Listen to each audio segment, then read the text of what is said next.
Bonjour à toutes et bonjour à tous, bienvenue ce soir dans cette très courte vidéo du vendredi, vidéo associée à la méditation Theta introspective, comme vous le savez, la méditation Theta introspective de la semaine 132. Ça veut dire que ça fait déjà la 132e méditation Theta que je vous propose. Donc le thème de cette méditation aujourd'hui, jeudi, était comment effacer votre colère pour aller vers plus de quiétude. C'était globalement ça. Alors dans cette MTI, vous avez deux notions qui apparaissent, la notion de quiétude, la notion de colère. Et comment aller de l'un à l'autre. Donc tout ce qui est quiétude, tout ce qui est méditation, tout ce qui est sagesse, tout ce qui est harmonie, tout ce qui est bien-être, tout ce qui est équilibre, tout cela, c'est un ensemble de sujets que l'on a largement abordés dans différentes vidéos, que ce soit en reliance, que ce soit au cours des lives ou que ce soit au cours des méditations Theta introspectives. Donc, je ne vais pas m'attarder dessus ce soir, d'autant que je parle d'aller vers plus de quiétude, d'avoir de la quiétude, de trouver ou de retrouver de la quiétude. Il ne s'agit pas de trouver la quiétude ou la sérénité, mais de là, donc aller vers. Ce qui va nous intéresser surtout ce soir et ce sur quoi je vais vous demander de réfléchir, puisque cette vidéo a pour but de vous donner des pistes de réflexion, puisque les solutions doivent apparaître dans la méditation Theta introspective, dans votre méditation pour avoir vos solutions. C'est la colère qui va nous intéresser et on va devoir explorer un petit peu les différents types de colère. Alors on va aller au-delà de tous les caractéristiques et les cadres psychothérapeutiques, etc., qui, la plupart du temps, ne s'appliquent pas si bien que ça, entre les colères agressives, les colères semi-agressives, les colères passives. Non, on va simplifier. Il y a plusieurs types de colère et il est primordial, si vous voulez travailler dessus, de connaître quelle est la vôtre ou quelles sont les vôtres. Première colère de base, la plus simple, la réaction contextuelle, se mettre en colère par rapport à un événement, quelque chose qui nous contrarie, beaucoup, qui nous déçoit, ça peut être aussi qui nous fait peur. Donc c'est la pure colère réactionnelle, une des émotions de base.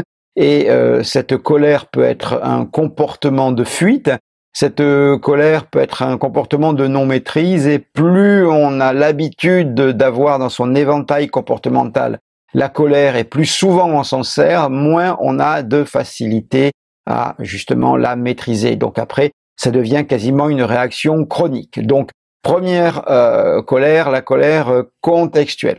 Ensuite, qui est une colère qui explose vers l'extérieur. La deuxième colère qui explose vers l'extérieur est la colère maîtrisée. La colère maîtrisée, c'est savoir se mettre en colère, mais non pas le subir, mais bien au contraire, rentrer en colère volontairement dans le cadre d'une négociation, dans le cadre d'une communication, tout simplement parce qu'on sait l'effet que ça fera, ou alors on tente de voir l'effet que ça fera sur nos interlocuteurs ou nos interlocutrices. C'est donc une colère volontaire, une colère maîtrisée, qui est une colère qui explose donc vers l'extérieur aussi. Ensuite, on va avoir deux autres types de colère, des colères qui sont des colères qui d'abord implosent avant d'exploser. Typiquement, le troisième type, c'est les colères de frustration qui sont des colères d'accumulation.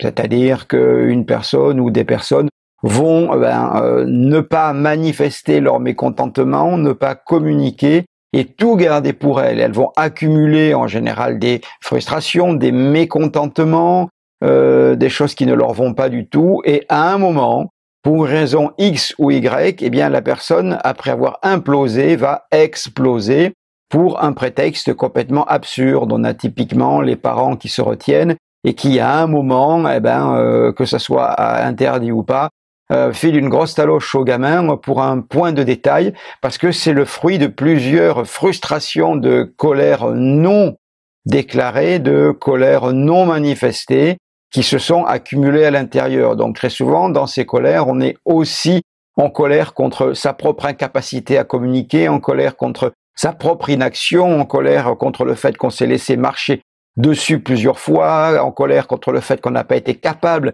de manifester son mécontentement, et quand ça pète, ça pète. Donc on va dire que c'est une colère qui d'abord est implosive, elle pète à l'intérieur et puis ensuite elle pète à l'extérieur dans un deuxième temps.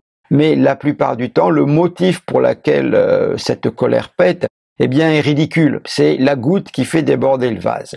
Et l'embêtant de ces colères, c'est que comme le motif est totalement ridicule, la colère est totalement disproportionnée par rapport à ce motif uniquement.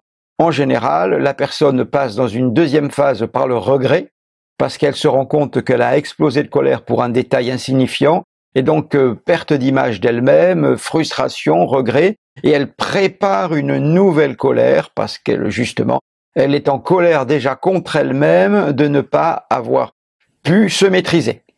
Donc là, on est typiquement dans un cercle vicieux qui va alimenter des colères régulièrement. Voilà. Et je vous dis, elles sont d'abord implosives puisque la personne explose à l'intérieur d'elle-même pour après le manifester en prenant n'importe quel point de détail. Ça, c'est la troisième. Quatrième colère totalement implosive, c'est quelque part une colère assez difficile à travailler parce que c'est une colère profonde, une colère qui n'a pas de motif. Jusqu'à présent, on a des colères qui ont plus ou moins des motifs, qu'ils soient des motifs réels ou des motifs perçus, des motifs manifestés ou des mécontentements manifestés ou des mécontentements qu'on a accumulés. Jusqu'à présent, on a des motifs dans ces colères. La quatrième est typiquement une colère profonde, une colère noire, une colère sourde, une colère intérieure, c'est-à-dire qu'on est en colère contre le monde, on est en colère contre l'univers, une profonde colère contre les autres humains ou contre soi-même, et finalement c'est une espèce de colère comme un poison qui ronge l'individu, qui va passer par des cycles d'explosion, puis des cycles de regrets et de pleurs, puis des cycles où la personne est totalement démoralisée. C'est une colère qui ne va pas trouver sa source. On va pas arriver à dire tiens, il ou elle est en colère parce que non, c'est une colère qui est presque innée. Alors certains voudraient voir dans ces colères profondes, sourdes, contre en général quelque chose de large, contre les humains, contre la planète, contre les médias, contre ceci ou contre cela. Certains voient dans cette colère, aiment y trouver des traumas d'enfants. Et la plupart du temps, c'est totalement faux. C'est totalement absurde de dire que c'est des traumas d'enfants parce que les enfants, ces enfants-là, justement, qui manifesteront ces colères sourdes quand ils sont adultes, déjà enfants, tout petits, manifestent une espèce de colère profonde, une rage intérieure contre on ne sait quoi.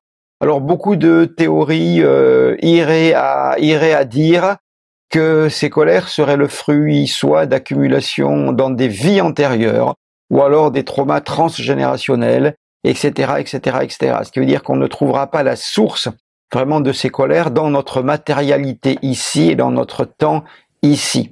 Et c'est des colères qui se travaillent aussi, bien évidemment, comme les autres, totalement différemment. Ensuite, là, on a globalement exploré basiquement les 4 colères qui vous appartiennent. Mais il peut aussi y avoir d'autres colères qui ne vous appartiennent pas. Et qu'est-ce que c'est qu'une colère qui ne vous appartient pas? C'est des colères, par exemple, la 5e colère. Son type est particulier puisque c'est des colères empathiques. C'est-à-dire qu'elle ne vous appartient pas, mais vous allez capter comme une éponge par empathie la colère d'autres personnes, quel que soit le contact que vous avez avec. Et vous vous retrouvez à éprouver des sensations, des sentiments, des émotions qui ne vous appartiennent pas. Et d'un seul coup, vous pouvez effectivement être très bien ou d'un seul coup très en colère, mais vous ne trouverez pas non plus véritablement de raison, même si votre esprit va avoir tendance à essayer de rationaliser et vous trouver des raisons. Finalement, si vous creusez bien, vous vous rendez compte que cette colère ne vous appartient pas. Alors, on a déjà, lors de live, expliqué comment travailler sur l'empathie qui devient aliénante et je vous suggérerai de vous y reporter. Donc, voilà un type, cette 5e, de colère qui ne vous appartient pas. Et enfin, une autre colère qui peut ne pas vous appartenir, c'est une colère qui est le fruit soit d'incorporation, soit de flux, soit de charge émotionnelle. Enfin, on est là dans des phénomènes multidés que les élèves, lors des formations et lors de nos cercles chamaniques, peuvent facilement expérimenter ou mieux comprendre parce qu'il faut l'avoir vécu. Ce sont des émotions, des sensations, des pensées qui ne vous appartiennent pas du tout puisqu'il y a incorporation, il y a quelque part mélange entre ces flux et vous, et ces flux prennent le dessus partiellement. et vous font éprouver différents sentiments. Alors, il y en a qui sont spécialisés dans la colère, il y en a chez qui les symptômes sont plutôt une dépression absolue, presque suicidaire. On appelle ça d'ailleurs les flux suicidaires, entre autres. Mais là, j'allais dire, on s'éloigne un petit peu du sujet matière de base, mais il faut quand même aussi noter que ces colères qui ne vous appartiennent pas doivent être prises en compte.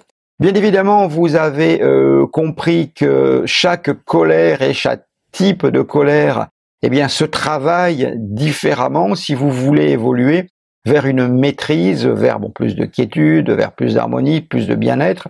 Il va falloir travailler sur ces colères. Alors bien évidemment, la question qui peut vous venir immédiatement, c'est comment travailler sur ces colères. Eh bien, comment travailler sur ces colères, c'est ce que je n'aborderai pas ce soir, puisque le but de votre méditation Theta introspective est justement de chercher vos solutions. Mais première étape, identifier quel type, sans S ou quel type, avec un S de colère, eh bien, vous avez, et ensuite, vous saurez comment travailler dessus grâce à votre méditation Theta interactive qui devrait vous apporter les réponses à ces deux questions. Merci. Travaillez bien ce week-end et peut-être qu'à l'occasion, l'un des prochains lives que je reprendrai, j'espère bientôt, eh bien, sera sur la colère, parce que je me suis dit ce matin que voilà un sujet qui était fort intéressant à explorer et qui fait partie de domaines que nous n'avons pas encore explorés ensemble. Je vous remercie. Je vous souhaite une très bonne journée et un très bon week-end de méditation Theta introspective, la 132, et à très bientôt.